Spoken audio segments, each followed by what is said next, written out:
From the very first episode to the last, Stranger Things has always been heavily tied to Dungeons & Dragons, to the point that a lot of fans started coming up with theories relating the two. Out of all of these, one theory in particular came out as pretty popular, and very likely until Season 4 came out. Did the latest season of Stranger Things just kill the most compelling upside-down theory? Let's find out. First things first, what's this popular Stranger Things theory? This is a theory that has been gaining a lot of traction ever since the very first season that aired on Netflix. After all, the very first season opened with the boys playing Dungeons & Dragons in Will's basement. Then, as we're slowly introduced to the world of the Upside Down, we see all the way from the Demogorgon to Vecna, the monsters closely resemble D&D lore. No matter whether the theory even turns out to be true or not, there's no denying that there's definitely an uncanny resemblance between D&D and the dangers in Hawkins, Indiana. Anyways, this theory actually concludes that considering all of these similarities, there must be some sort of connection between the two worlds. According to it, the Upside Down is actually a reflection of a D&D player's imagination, and that's why all the monsters in Stranger Things are from D&D lore. This theory even claims that the world of the Upside Down might have been created by a D&D player, and that the reason why the parallel world is populated with so many D&D monsters is that the creator was drawing from their own knowledge of D&D lore. It even goes a step further by suggesting that this mysterious creator of the Upside Down might actually be Will Byers himself, who definitely is the one out of the main kids of the show who loves the game the most. Not to mention his obviously unique yet eerie connection to the Upside Down after spending a whole season trapped there. Next up, why the finale of Stranger Things 4 might have killed this theory. When we found out that the elusive Vecna is none other than Henry Creel, the theory found a few holes in it because it showed him shaping the Mind Flayer into the figure we see today. It's long-legged, very spider-like form because Henry loved spiders, but according to the popular theory, the Mind Flayer was very similar to the one in D&D, and the main connection that fans made to the one in D&D was its very obvious tentacle mouth. Both in powers and in form, it was widely considered that the Mind Flayer in Stranger Things was a reflection of its D&D roots. And yet when the show depicted how Vecna created the Mind Flayer, it offered a completely different explanation for the Mind Flayer, which until now had pretty much confirmed its connection to D&D. And while Stranger Things still has yet to reveal just how much the Upside Down was created by Henry, it is still proved that the Mind Flayer's form wasn't the result of a D&D player's creation. This pretty much kills this old fan theory that the Upside Down and all the monsters in it was fully created by a D&D player.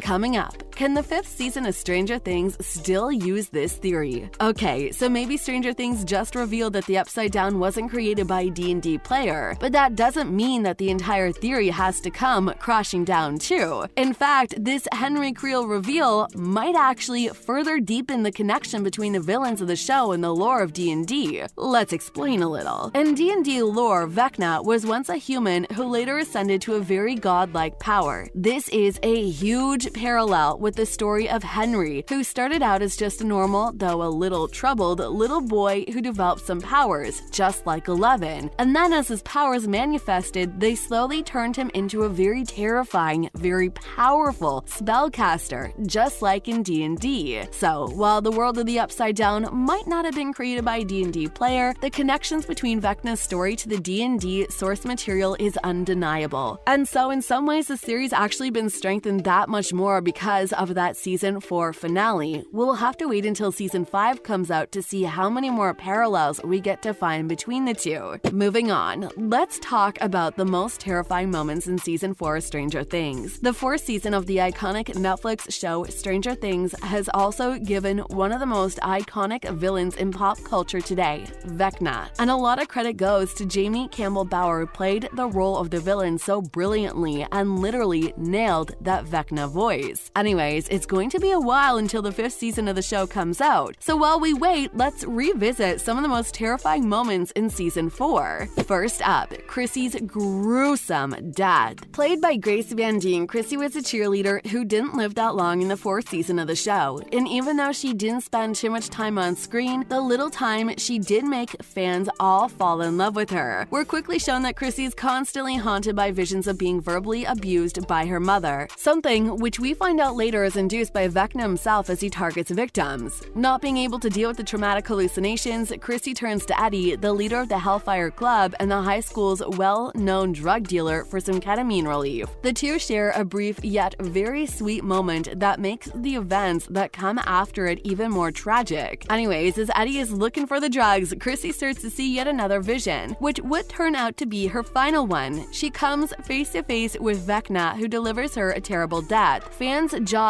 drop to the ground as they watched her eyes roll back in her head. Her body levitates off the ground, and her bones snap one by one as she's endured a very, very gruesome death, blood flowing out of her eyes and all. Next up, Vecna's second victim. Ever since killing Chrissy, it doesn't take long for Vecna to go after the person who would later end up as his second victim, Fred. Just like Chrissy, Vecna starts out by haunting Fred through most of the traumatic experiences in his life. In Fred's case, in a car accident from the year before where he killed some people. Even though the main cast of Stranger Things tries to save Fred, Vecna beats them to it by making his final chilling appearance and kills Fred in the exact same way he did Chrissy. He levitates off the ground, eyes rolled into the back of his head, and each and every bone cracks in his body one by one until he's definitely dead. Next up, Vecna's history. In episode 7, we're finally treated to Vecna's history. We watch as Eleven remembers the massacre at Hawkins' lab, and that number 1 was none other than Henry Creel, aka Vecna himself. He explains how he became the villain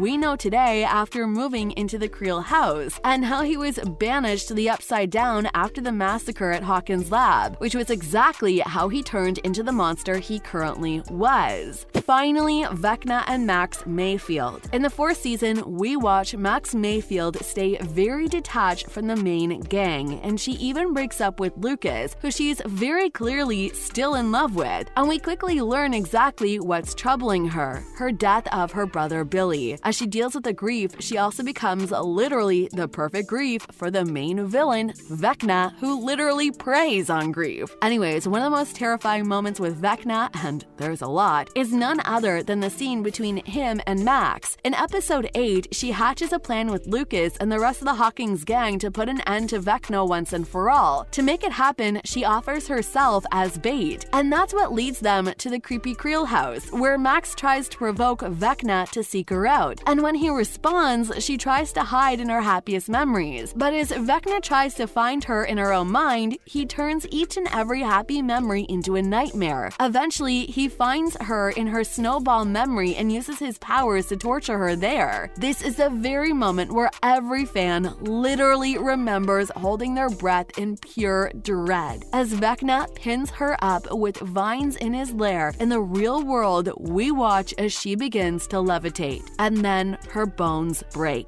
Eleven and the gang attack Vecna together in an effort to save their friend, but in the end, Max ends up in a coma. That is all for this video. Do you think the Stranger Things theory got strengthened or weakened by the season 4 finale? Let us know in the comments below. Make sure to give this video a thumbs up and subscribe to our channel for more videos like this.